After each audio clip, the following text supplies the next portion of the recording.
Bismillahirrahmanirrahim. İzâ câe nasrullâhi vel fethu ve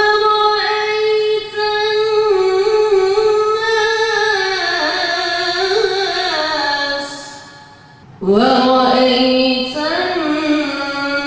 الناس يدخلون في دين الله أفواجا فسبح بحمد ربك واستغفره إنه كان توابا صدق الله العظيم. الفاتحة. Gazze'yi unutmamak, unutturmamak, Gazze'yi sürekli hatırımızda tutmak, onlara sürekli dualarımızda yer vermek, dilimizle, kalbimizle onların yanında olduğumuzu her fırsatta hatırlatmak üzere bir aradayız. Tarihçi İbn Haldun, esasen ona tarihçiden ziyade tarih sosyoloğu da derler, büyük düşünür, bir cümle söyler. Geçmişler geleceğe suyun suya benzediği kadar benzer. Bunu Gazze bağlamında, Kudüs ve Filistin bağlamında anlamaya çalışırsak, evet, Gazze'nin, Filistin'in, Kudüs'ün başına gelenler, geçmişte başına gelenler, bugün yaşamakta olduğu hadiseler çok benzerlik arz eder. Ne zaman İslam alemi, Müslümanlar birlik ve beraberliklerini kaybettiler, parçalandılar, bölündüler, biz Mescid-i Aksa'yı, Kudüs'ü, Filistin'i, Gazze'yi kaybettik. 100 yıl önce de yaklaşık kaybedilmişti. Birlik ve beraberliğimizi kaybettiğimiz için, Osmanlı paramparça olduğu için Osmanlı gitti, Kudüs'te elimizden gitti, Mescid-i Aksa, Gazze'de elimizden gitti. Acizane Selahaddin Eyyubi'nin mücadelesi, daha doğrusu Nurettin Mahmud Zengi, Selahaddin Eyyubi, Haçlı saldırılarına karşı Müslümanların direnişinin birlik ve beraberlikle taçlanması sonucunda zaferin gelmesi olayından başlayarak o hadiseleri, Selahaddin Eyyubi ve beraberindekilerin Allah'ın izniyle gerçekleştirdikleri zaferi bugün nasıl elde edebiliriz, nasıl yaşayabiliriz, bunu konuşmak isterim. Müslümanlar paramparçaydı, 33 ayrı beylik devlet halinde yönetiliyorlardı. Haçlı savaşları öncesindeydi. 1090'lara geldiğimizde 1096-1099'da birinci Haçlı saldırısı yıllarında Müslümanlar paramparçaydı. Biz bunlarla uğraşırken Papa Urban Avrupa'ya çağrı yaptı. Birleşin dedi, Kudüs'e gidin dedi, oraları alın dedi, cennete girin dedi. Haçı üzerine, göğsüne çizen geldi. Milyonlar geldi, yüz binler geldi, milyonlar geldi. Baş edemedik. Ama onlar birleşti, biz bölündük, parçalandık. Ve sonunda Kudüs'ü işgal ettiler. Kudüs'ün 1099'da işgalinde 70 bin Müslümanı katletmişlerdi birkaç gün içinde. Onlar birlik olmuşlardı, gelmişlerdi. Ve 70 bin Müslümanı katlettiler. Haçlı kaynaklarında atlarımızın dizlerine kadar kan gölünde yürüyoruz diye övünüyorlardı. O görülen manzaralar, şurada Filistin'de görülen manzaralar 1099'da da yaşanmıştı. Kudüs'te ve civarında. Hatta Urfa'ya kadar ilerlemişlerdi Haçlılar. Hatta Hatay'a kadar ilerlemişlerdi. Mısır'a kadar, bölgede sayısız denebilecek kadar çok sayıda prinskeplikler, kontluklar, devletler, devletçikler kurmuşlardı. Müslüman dünya 88 yıl buna çözüm bulamadı. Ve 40. yıllarda yaklaşık olarak İmadüddin Zengi Urfa'yı Haçlılardan almayı başarınca, Allah ondan razı olsun, İslam dünyasında bir umut dalgası esti.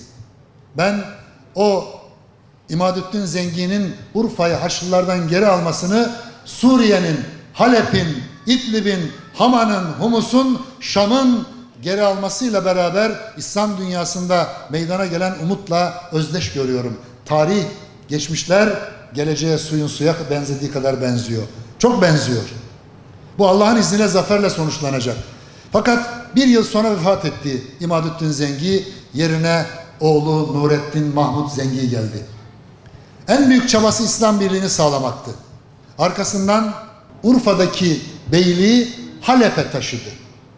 Bu çok önemli bir nokta. Halep cihadın başkentidir. Umudun başkentidir. Halep ne zaman ayağa kalkarsa Suriye, Şam ayağa kalkar, ümmet ayağa kalkar. Halep ne zaman elden çıkarsa, Haçlılar tarafından işgal edildiği dönemleri söylemek istiyorum, ümmet umudunu kaybeder.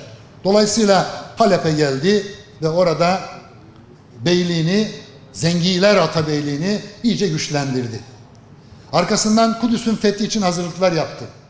Bu arada Selahaddin Eyyubi onun Halep'e geldiği zaman Selahaddin Eyyubi'nin babası ve amcası Nurettin Mahmud Zengi'nin hizmetine girdiler. Babası Necmettin Eyyub, amcası Esedüddin Şirkuh. Onun emrine girdiler ve o süreç son derece önemli bir şekilde yönetildi ve Şam'a vali tayin edildi birisi, Necmettin Eyyub, ordu komutanı tayin edildi, amcası Esedüddin Şirkuh. Bu arada Selahaddin 15 yaşlarındaydı. Şam'da medresede öğrenciydi. Sadece hafızlığını yapmakla kalmamıştı. 6-7 yaşlarında hafız olmuştu. Hiçbir namazını kaçırmadığı söylenir. Sahibi tertip olduğu bilinir. Hatta namazlarının tamamını cemaatle kıldığı bilinir. Yaralandığı zaman bile komutan olarak yaralandığında, hocam kıbleye doğru siz başlayın namaza, ben oturduğum yerden veya yatarak tabi olayım dediği bilinir. Kur'an aşığıdır, namaz aşığıdır, Kudüs aşığıdır. Bu üç aşkı gençlerimize vermeden ve İslam dünyasının gençleri Kudüs aşkıyla, Kur'an aşkıyla, namaz aşkıyla dolmadan, bunu ümmet bilinciyle tamamlamadan Kudüs'ü kurtarmak mümkün olmaz. Öyleyse iyi anlayalım. Selahaddin Eyyubi nasıl yetiştirilmiş? Babası ona bir mektup verdi. Dedi ki evladım bunu Halep'teki Nurettin Mahmud Zengi komutanımıza götür. Götürdü, teslim etti. 15 yaşında, etrafında elbette atabeyleri var, arkadaşları var vesaire. Selahaddin Eyyubi'nin dinamikliğini gören Nurettin Mahmud Zengi ona çevgan oynamayı teklif etti. At sırtında cirit benzeri bir oyun.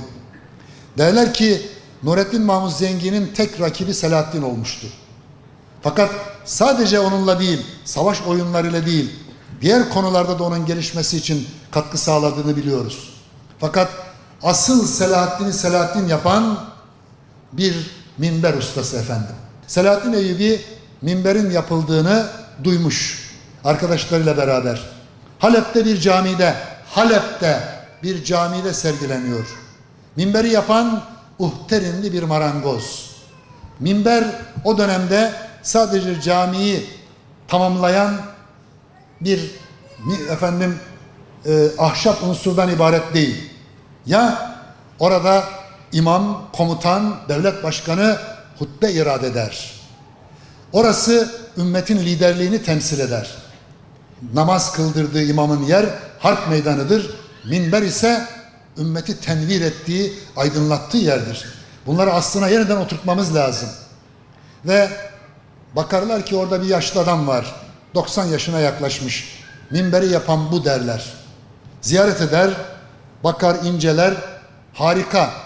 En güzel ağaçlardan, en güzel motiflerle, çivi kullanılmadan kündekari tekniğiyle yapılmış. Dedeciğim bunu siz mi yaptınız? Evet evladım. Ne kadar zamanda? 2 yıl uğraştım evladım. Peki dedeciğim sorabilir miyiz? Bu minberi nereye koyacaksınız? Neresi için yapıldı? Emaneten konulduğunu biliyoruz. Dede der ki evladım ben bunu Mescid-i Aksa için yaptım. İyi ama dedeciğim orası işgal altında. Biliyorum evladım, biliyorum. Benim 55 yıldır içim kan ağlıyor. İşgalin 55. yılında yaptığını ben tahmin ederek söyledim. Hesaplara, kitaplara baktığım kadarıyla. İçim kan ağlıyor fakat bir yiğit, bir kahraman çıkıp ümmeti birleştirip İslam orduları kurup Kudüs'ü kurtaramadı. Ben de ölüp gideceğim, yaşlandım. Bari minberi yapayım dedim. Bir kahraman da çıkar bunların içinden diye. Yaptım. Siz de evladım komutan olun, mücahit olun, birlik olun, kurtarın. Selahaddin Eyyubi sağına soluna bakmadı. Necip Fazıl Üstadımızın tanımladığı gibi sağına ya da soluna bakınmadan ileri çıktı. Dedeciğim korkmayın, üzülmeyin. Allah'ın izniyle İslam birliğini ben kuracağım. İslam ordularını kuracağım. Kudüs'ü ben kurtaracağım ve o minberde yerine ben koyacağım Allah'ın izniyle. İşte Selahaddin budur. Ve arkasından şu yemini yaptı. O güne kadar, Kudüs'ü kurtarıncaya kadar da gülmeyi kendime haram ediyorum. Tarihçiler Selahaddin Eyyubi'nin tam 33 yıl gülmediğini söylerler. 33 yıl sonra Hıttin zaferine Kudüs'ü kurtarıp minberi yerine koyuncaya kadar Selahaddin'in yüzü gülmez. Kudüs kan ağlarken, bebeler ölürken, Gazze'liler yetim kalırken biz nasıl eğlenebiliriz? Dolayısıyla Selahaddin gerçek anlamda adamdı, adanmıştı ve Allah'ın izniyle bu işi başardı. Selahaddin dedi ki İslam birliğini sağlarken Selahaddin Eyyubi, dostlarıyla savaşanlar düşmanlarını yenemezler. Bu sözün ona ait olduğu söylenir. Şöyle de ifade edilir, dostlarıyla uğraşanlar düşmanlarıyla savaşamazlar bile. Öyleyse dostlarımızla uğraşmayalım. Selahaddin Eyyubi bir tedbir daha aldı. Alimlere seslendi. Şam konferansı düzenlendi. 1187 Hıttin zaferinden bir süre önce. Yaklaşık bir yıl önce olabilir. Farklı tarihler veriliyor. Şam konferansı. Şam'da bütün alimleri, bütün yöneticileri, atabeyleri, kadın kudatları, emirleri hepsini topladı. Halifeyi de çağırdı, Bağdat halifesini. Birçoğu geldiler. Dedi ki asla ve kata birbirimizle uğraşmayacağız. Sınır savaşları, sınır kavgaları istemiyorum. Sakın ha. Selahaddin ağırlığını koydu. Ben ne zaman istersem bana askeri birlik göndereceksiniz. Ama alimlere dedi ki hocalarım lütfen Allah aşkına ihtilaflı konuları halkın önünde tartışmayın, konuşmayın. Bugün ne yapıyoruz? Ekranlarda, sosyal medyada birbirimizle uğraşıyoruz. Ve biz ihtilafı ihtilafı körüklüyoruz, ittifakı temin edeceğimiz yerde ihtilafları, ayrılıkları konuşuyoruz. Öyleyse gelin ihtilafları gündemden kaldıralım. Müslümanın eksiğini görmek yerine kendi nefsine baksın. Gelin şu birliği bozan, kardeşliğimizi bozan, ümmet bilincimizi zedeleyen, görüş ayrılıklarını körüklemek suretiyle, sürekli gündeme taşımak suretiyle, bir diğerini tekfir etmek suretiyle Allah muhafaza. Zındık, kafir, müşrik, yok modernist falan diyerek Müslümanı suçlar hale geldi. Bunları bırakalım. Şu 61 yıllık zalim yönetimi yıkan kardeşlerimizden örnek alalım. Siyonist katilleri şuradan def edip gönderelim. Ondan sonra oturalım. Kendi aramızdaki sorunlarımızı Müslümanca, kardeşçe, güzelce müzakere edelim ve inşallah bunların içinden çıkalım. Selahaddin Eyyubi bunu sağladı ve 3 defa o seferi yaptıktan sonra, birliği sağladıktan sonra bir eksik gördü. Onu da söyleyip toparlıyorum. Allah aşkına uykusunu yenemeyen düşmanı yenebilir mi? Sabah namazında camilerini dolduramayan Müslümanlara Allah neden yardım etsin? Estağfirullah. İsta'inu bis sabri ve salah. Sabırla ve namaz kılarak Allah'tan yardım dileyin. Selahaddin Eyyubi baktı ki sabah namazında camiler boş. Her tarafı inceletti. Bir namazla diriliş seferberliği başlattı. Çok kısa zamanda sonuç aldı. Dedi ki sabah namazlarında camilerimiz cuma namazı gibi kalabalık olmadan savaşı başlatmıyorum. Çünkü Allah'ın yardımı gelmez. Allah kayıt koydu. İstaînû bis sabr ve salah. Sabırla ve namazla yardım dileyin. İn tensurullah yansurkum ve yuthabbit akdamakum. Siz Allah'ın dinine yardım ederseniz Allah da yardım eder. Biz yardım etmezsek, biz namazı ayağa kaldırmazsak Allah neden yardım etsin? Ordu hazır. 30 bin ordu. 60 bin Haçlı ordusunu kuşatmış. 60 bin. 2 katı. Kaçacak yerleri yok. Ertesi sabah erkenden hücum başlayacak. Orduya daha erkenden bir talimat verdi. Herkes teheccüd namazına kalksın. Bütün ordu ayakta. Selahaddin Eyyubi çadırları tek tek geziyor. Bakıyor abdest alanlar, namaza hazırlananlar. Bir delikanlı, belki rahatsız, belki çok yorgun, kafasını yaslamış çadırın direğine, hafif uyku halinde. Yanına gelir, başını okşar. Evlat, kalk bakalım. Karşısında Selahaddin var. Bak yavrucuğum. Şu an bütün İslam alemine haber gönderebildiğimiz her yere haber gönderdik. Zaferimiz için teheccüd namazları kılınıyor, dualar ediliyor. Bir askerimin gafleti sebebiyle Allah'ın yardımının gecikmesinden korkarım. Hadi evladım. Gazze bu konuda kimsenin, hiçbir bölge Müslümanının ellerine su dökemeyecekleri kadar zirvede onurla şehadete koşuyorlar. Gazze'de namaz kılma oranı %90'larda. Gazze'de dünyadaki hafız oranı en yoğun olan, hani fert başına düşen hafız miktarı diyelim genel manada en yoğun olan orası. Sadece Ahmet Yasin 5 yıl içinde 150 bin hafız istiyorum dedi. Onun döneminde yetiştirilmişti. Şeyh Ahmet Yasin, Allah rahmet eylesin. Liderlerin hepsi hafızdı. Şeyh İsmail Heniye'den tutun hepsine kadar. Gençler de öyle. Başka? Boşanma oranı %0 efendim. Gazze'de. 0.7. Bizde 130'ları aştı. Ve Gazze'de namaz bilincine dair bir olay ve arkasından bitiriyorum. 8 yaşında bir çocuk. Babası şehit olmuş. İlla da görmek istiyorum. Babamı görmem lazım. Getiriyorlar. Babasının yüzünü açıyorlar. Bakıyor. Her çocuk ne yapar? Elbette çocuktur, üzülür, ağlar, çırpınır. Diyor ki ey babacığım sen gidiyorsun. Peki beni sabah namazına kim götürecek? Çocuğun endişesi bu.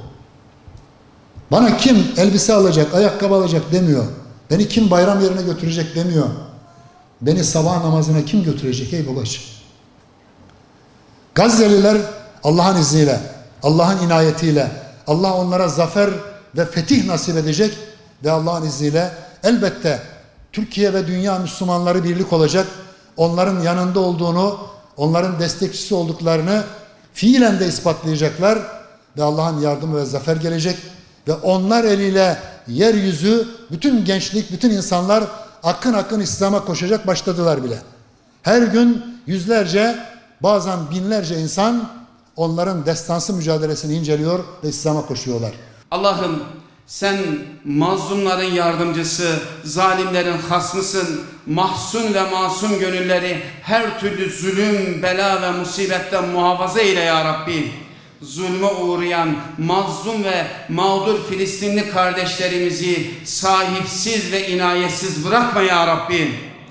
Ya Rabbi, Miracın şehri Kudüs uğruna yerle bir edilen Gazze uğruna canını feda eden bütün şehitlerimize rahmetinle muamele eyle ya Rabbi. Onların ruhlarını şad eyle ya Rabbi. Onları Peygamber Efendimiz sallallahu aleyhi ve sellem ile Bedir ve Uhud şehitleriyle beraber haşreyle ya Rabbi. Cennetinle ve cemalullahınla tebşir eyle ya Rabbi. Bizi de onlara yardımcı eyle ya Rabbi. Kardeşlerimize en kısa zamanda nusretinle zaferler ihsan eyle ya Rabbi.